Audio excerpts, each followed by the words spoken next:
first long ride of April is over, and it's a new month. I have a new challenge this month. And if you don't remember, I've been doing challenges every month this year. So January was no sugar. That was the hardest one. February, I did yoga every day. That wasn't that hard, but I'm still not flexible. And in March, I did 30 pull-ups every single day. And that was a really fun goal, man. I started out before the whole thing, and I'm going to test myself, see how many pull-ups I can do. I usually do it like once or twice a week, but I'll only do sets of 5. So what I did, just max, as many as I could do. And I squeezed out 10, just barely. Like the 10th one was, I don't know, if you want to be strict, it probably didn't count. So maybe I could do 9. But yeah, I started out, so I would do sets of 5 until I made it up to 30. I was doing that every day. And then eventually, like maybe a week, week and a half in, I started doing a set of 10 to start out with. And then I would do as many as I could for the second set. So really the first time it was like 10, and then I was right back down to 5.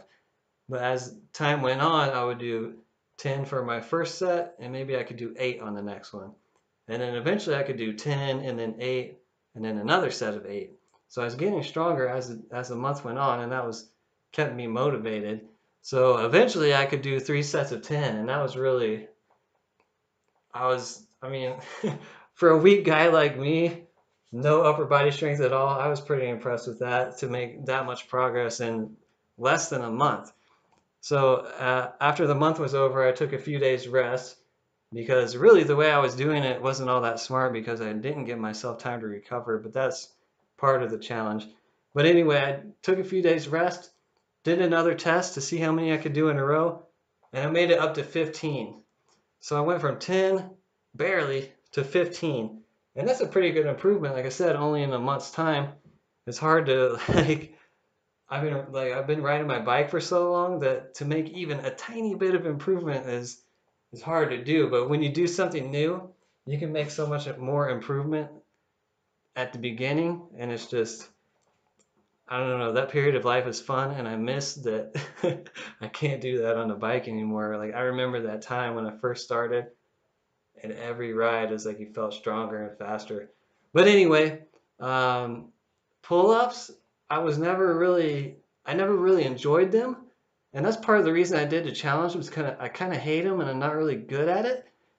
But you know what? As time went on, I was doing them every day, and I was getting better, and I kind of fell in love with them, and it's weird, but I feel like this, like if you only have a pull-up bar and the rest you can do like push-ups and body weight kind of stuff, that's really all you would need to stay in pretty good shape because I was doing pull-ups every day and I really scaled back my other workouts and I still felt really strong. Like when I would do my regular shoulder workout, I felt stronger. And when I do my regular back workout, I was feeling stronger at that too. And that was pretty cool. I hurt my shoulder maybe 2 months ago. I don't know what happened, but I can't do any kind of bench press type movement. It's kind of like it comes and goes, and I've been resting it, trying to hope that it's going to get better. And then once I think it gets better, I start hurting again. I don't know what's wrong with it, but I'm just trying to give it rest. But you know what? With just the pull-ups, I feel strong. Like I feel stronger in my upper body than I really have for a while. And yeah, it was a good challenge for me. So I'm gonna keep doing pull-ups. I'm hopefully gonna do it twice a week, and I'll do 3 sets of 10, maybe 3 times a week if I'm feeling good. But yeah, and hopefully my shoulder will heal up. But that's another story. So what's going on for April? This month I'm going back to another dietary challenge, and I'm gonna do gluten-free. And you guys are probably like, "What? Gluten-free?" I don't really believe in it, and that's part of the reason I'm doing it. It's the same thing with sugar. Like I didn't think avoiding sugar was maybe necessarily a good idea, but I wanted to try it to see if I felt better. And it ends up that I didn't. So I kind of expect the same thing from going gluten free, but you have to do it to know. So I'm going gluten free as of I record this right now. It's April 13th, and it's been pretty easy. I would say, I mean, definitely compared to cutting sugar out, it's way easier. There's a lot more there's a lot more sort of junk food that you can fall back on if you need to. Like, man, if you don't eat sugar and I have a sweet tooth, like there is really nothing you can do. But yeah, going gluten free, there's a lot of junk you can eat.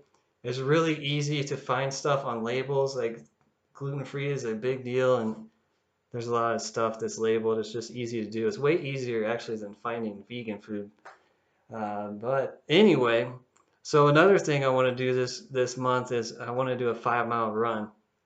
And I don't know if you've been following my Strava, but I've been doing maybe 2 or 3 runs a week, and I started out really slow, and that's because I haven't ran for like years and years. I really haven't. I mean, I've done a few runs since I broke my hip, which was in what, 2014, I think. So I haven't really run after that because I've been scared that I'm going to hurt my hip or something. But um, I've been giving it a shot. I started out really slow. I was just do a 1 mile run, maybe 1.5. And I was doing that, like I said, 2 or 3 times a week. And just because, try to get my body used to the pounding without hurting myself. And it's gone pretty well. Like I don't really feel, when I first started that first run, that the next day I hurt maybe a little bit, but it wasn't anything serious. And I really haven't hurt after any of my runs. And maybe, I get a little tight, but that's about it. So it's been going well. And so I'm going to try to ramp it up a little bit this week or this month, I mean. So I want to do a maximum of a 5 mile run. So what I'm going to do, I've done a 1.5 miles, so I'm going to do a 3 mile run one week, a 4 mile run the next week, and then my max is a goal of a 5 mile run. So hopefully I can do it. I already did the 3 miler and it felt pretty good. And it was a windy day too. So it's just, I find it boring, honestly, running. But in the back of my mind, what I really want to do, I want to do a marathon. So I'm kind of testing the waters on that. So stay tuned on that. And then another thing going on, I've only got a few more weeks of class until summer break. So I'll be done with class in mid-May. Like I said, I went back to school. I'm in nursing school right now. So doing that until the middle of May, and then I'll have a few months off of school. So I'm looking for ideas of stuff to do. Like I'm gonna pick up the running, and yeah, I really want to do an Everesting that summer, and that's about it. So if you got any ideas of things that sound cool that I should do, let me know. I'm still kind of playing around with ideas because yeah, I just need something to do, and it's got to be on sort of a low budget. But yeah, so stay tuned. It's been getting cold again for whatever reason. A storm came through, but I'm really excited to ride some more. The weather was getting better. I'm excited to ramp up the climbing. I haven't done hardly any climbing at all this winter. I want to do that. Get out there, ride your bike. We're all lucky that we can do it. No matter what's going on, at least you can ride. So how bad can it really be, right? So get out there and ride. See you next week.